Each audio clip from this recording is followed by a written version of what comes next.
ایمان والو تم اللہ سے ڈرو جیسے اللہ سے ڈرنے کا حق ہے۔ اللہ سے ڈرنے کا کیا حق ہے کہ اللہ کا ڈر، دنیاوی جتنے بھی ڈر ہیں اس پہ غالب ہونا چاہیے۔ جو بھی پہلے پیغمبر کے زمانہ میں زکوٰۃ دیتا تھا، اگر وہ ابھی معمولی سے معمولی چیز جو ہے وہ بھی اس کا بھی انکار کرتا ہے تو میں ابوبکر اس سے جہاد کروں گا۔ جو بھی عبادت کسی مسلمان پر فرض ہے اس کا علم بھی فرض ہے، کہیں ایسا نہ ہو کہ کسی پہ زکوٰۃ فرض ہے وہ ادا نہیں کر رہا۔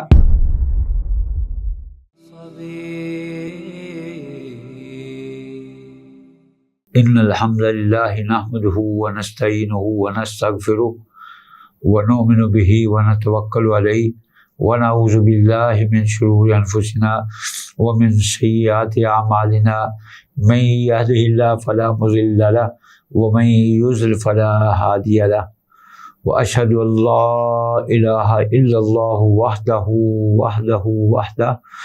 واشهد ان محمدا عبدہ ورسولہ واقیموا الصلاۃ وآتوا الزکاۃ وقال النبی صلی اللہ علیہ وسلم بنی الاسلام علی خمس شہادت اللہ الہ الا اللہ وان محمدا عبدہ ورسولہ واقام الصلاۃ وایتاء الزکاۃ وصوم رمضان وحج البیت من استطاع الیہ سبیلا۔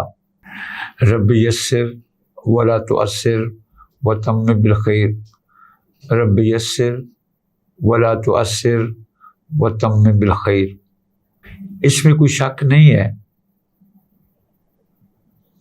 اللہ تعالیٰ نے ہمیں اسلام کی نعمت سے نوازا اور ہم سے مطلوب ہے کہ ہماری ساری زندگی جو ہے وہ اسلام کے مطابق گزرے۔ اور اللہ تعالیٰ نے قرآن میں بھی فرمایا یا ایھا الذین آمنوا اتقوا اللہ حق تقاتہ ولا تموتن الا وانتم مسلمون۔ اے ایمان والو تم اللہ سے ڈرو جیسے اللہ سے ڈرنے کا حق ہے۔ اللہ سے ڈرنے کا کیا حق ہے کہ اللہ کا ڈر، دنیاوی جتنے بھی ڈر ہیں اس پہ غالب ہونا چاہیے۔ اور فرمایا ولا تموتن الا وانتم مسلمون، تمہیں موت نہ آئے مگر اسلام کی حالت میں۔ موت کا کوئی پتہ نہیں کب آ جانی ہے، تو اس لیے ہر وقت ہماری کوشش ہونی چاہیے کہ جو بھی ہماری زندگی گزر رہی ہو، جو بھی ہمارا وقت گزر رہا ہو، وہ اسلام کے منافی نہ ہو، وہ اسلام کے مطابق ہو، ہمارے شب و روز سارے کے سارے اسلام کے مطابق ہوں، ہمارے اقوال اسلام کے مطابق ہوں، ہمارے افعال اسلام کے مطابق ہو، ہماری سیرت اسلام کے مطابق ہو، ہماری صورت اسلام کے مطابق ہو۔ اور یہ ہمیں سمجھنا چاہیے کہ اسلام کے اندر کچھ واجبات ہیں،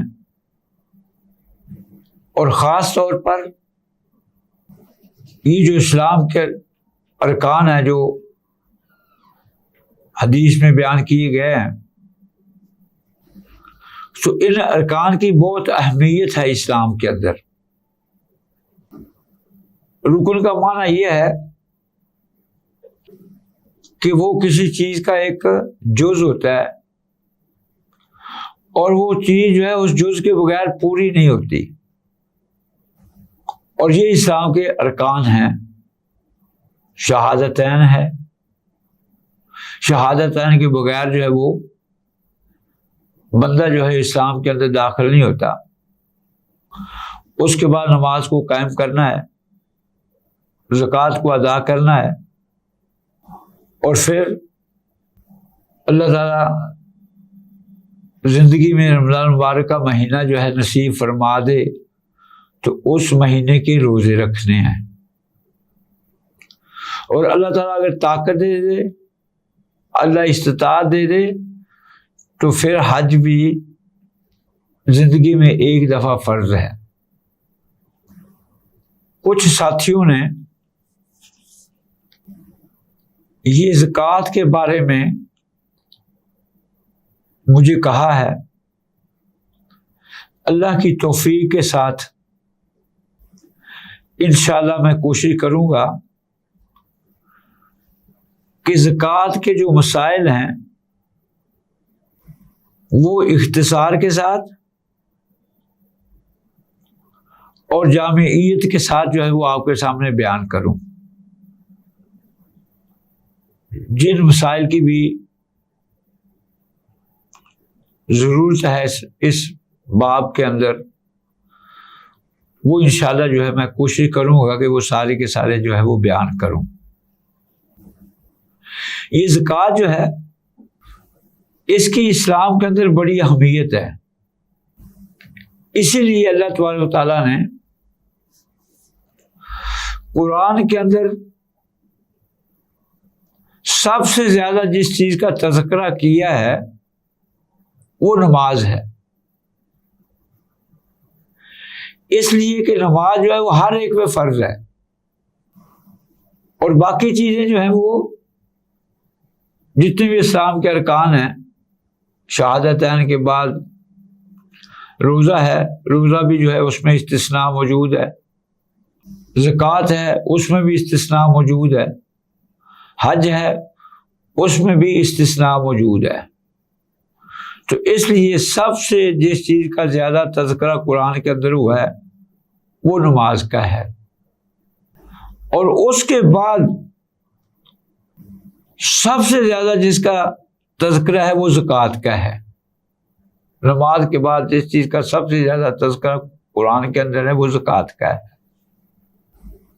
تو اس سے جو ہے وہ زکوٰۃ کی اہمیت جو ہے وہ واضح ہو جاتی ہے کہ زکوٰۃ کی کتنی اہمیت ہے،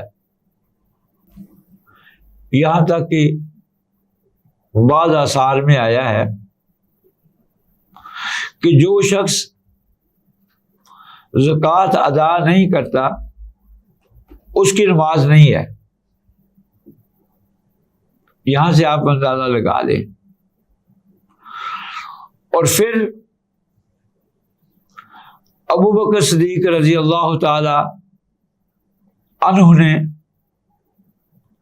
مانعین زکوٰۃ کے خلاف جو قدم اٹھایا، اس سے زکوٰۃ کی اہمیت واضح ہوتی ہے۔ حالانکہ وہ نمازیں پڑھ رہے تھے، باقی ساری باتیں مان رہے تھے، صرف زکوٰۃ نہیں دے رہے تھے۔ یہاں تک کہ کتنے صحابہ حضرت عمر جیسے وہ بھی نرم گوشہ رکھتے تھے کہ ہم پہلے باقی اتنے فتنے جو ہے وہ سر اٹھا چکے ہیں، وہ فتنے بڑے ہیں، کوئی مرتد ہو رہا ہے، اسلام چھوڑ رہا ہے، کوئی جو ہے وہ نبوت کا دعویٰ کر رہے ہیں، نرم گوشہ رکھتے تھے حضرت عمر۔ تو پھر تاریخی کلمات ابو بکر صدیق رضی اللہ تعالیٰ عنہ کے، اے عمر کیا ہو گیا ہے؟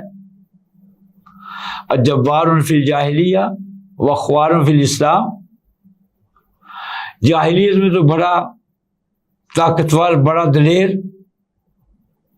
ابھی یہ نرمی کہاں سے آ گئی ہے؟ اور آپ کا وہ معروف قول کہ مدینہ کی حفاظت کے لیے میں کافی، اکیلا ہی کافی ہوں۔ جو بھی پہلے پیغمبر کے زمانہ میں زکوٰۃ دیتا تھا، اگر وہ ابھی معمولی سے معمولی چیز جو ہے وہ بھی اس کا بھی انکار کرتا ہے تو میں ابو بکر اس سے جہاد کروں گا۔ تو یہاں سے جو ہے وہ یہ زکوٰۃ کی جو اہمیت جو ہے وہ ہمارے سامنے واضح ہو رہی ہے۔ زکوٰۃ جو ہے عربی زبان میں اس کے کئی معنی ہیں، لیکن جو معروف معنی ہے النمو و زیادہ، اس کا معنی کسی چیز کا زیادہ ہونا، کسی چیز کا بڑھنا۔ اس کی وضاحت جو ہے وہ ایک حدیث میں بھی آئی ہے، نبی پاک صلی اللہ علیہ وسلم نے فرمایا ما نقص مال عبد من صدقۃ، اگر کوئی بندہ صدقہ کرتا ہے تو اس سے بندے کا مال کم نہیں ہوتا۔ تو اسی طرح جو بندہ زکوٰۃ دیتا ہے، زکوٰۃ دینے سے اس کے مال میں کمی نہیں آتی بلکہ اس کے مال میں اضافہ ہوتا ہے۔ اس کی مثال ایک اور مسئلے میں ہی ہے، یہ جو قصاص کا مسئلہ ہے، تو آپ کو پتہ ہے قصاص سے تو اگر کسی بندے کو قتل کر دیا جاتا ہے تو اس کی موت ہوتی ہے، لیکن قرآن نے اس کو حیات کہا ہے، وَفِي الْقِصَاصِ حَیَاتٌ، کہ قصاص کے اندر زندگی ہے۔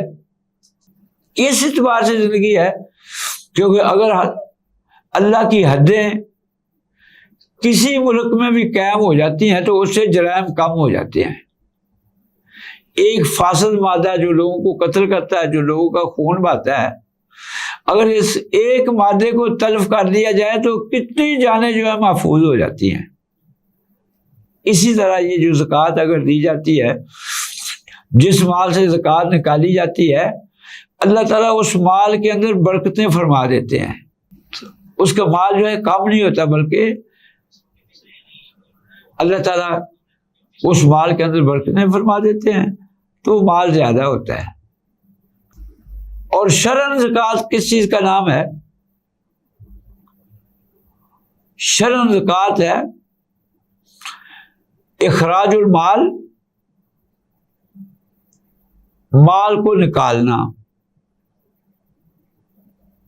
اور کون سا مال ہے آگے جا کے ہم تفصیل سے بیان کریں گے کہ کون کون سا مال ہے جس کے اندر اللہ نے زکوٰۃ فرض کی ہے۔ سارے مالوں کے اندر زکوٰۃ نہیں ہے۔ بعد الصنعۃ والنصاب، پہلے مال معین کیے کون کون سے مال ہیں، پھر اس کا نصاب معین کیا۔ یہ نہیں کہ جس کے پاس بیچارے کے پاس مال نہیں ہے اسے بھی طلب کر لیا جائے کہ اپنا مال اللہ کے راستے میں نکالو، نہیں، وہ صاحب حیثیت ہوگا تو پھر اس پہ زکوٰۃ ہے۔ اگر وہ صاحب حیثیت نہیں ہے تو اللہ تعالیٰ نے تو اس کے ساتھ جو ہے وہ خیر کا معاملہ، بھلائی کا معاملہ جو ہے وہ کرنے کا جو ہے وہ ہمیں ترغیب دلائی ہے، نصاب معین کیا ہے۔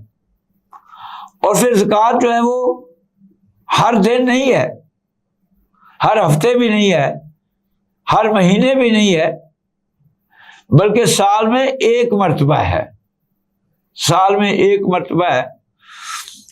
اور جو اللہ تعالیٰ نے زکوٰۃ مقرر کی ہے، یہ مال کس نے دیا ہے؟ اللہ نے دیا ہے۔ کتنا دیا ہے؟ لیکن مانگا کچھ بھی نہیں ہے، آٹے میں بال کے برابر، کچھ بھی نہیں مانگا، تھوڑا سا مانگا ہے۔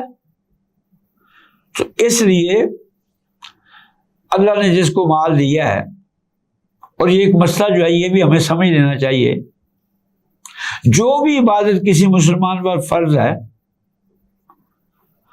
اس کا علم بھی فرض ہے، اس کا علم بھی فرض ہے۔ کہیں ایسا نہ ہو کہ کسی پہ زکوٰۃ فرض ہے وہ ادا نہیں کر رہا، اس کے بعد علم نہیں ہے کتنی دینی ہے، وہ دے تو رہا ہے لیکن پورا جتنا زکوٰۃ بنتی ہے وہ پوری نہیں دے رہا، اسے کم دے رہا ہے، تو اس کا معنی یہ ہے کہ اس پہ اللہ کا قرض باقی رہ گیا، کم دے رہا ہے۔ اس کے بعد جو زکوٰۃ میں دینا ہے وہ بھی اس کو پتہ ہونا چاہیے میں نے کیا زکوٰۃ میں دینا ہے۔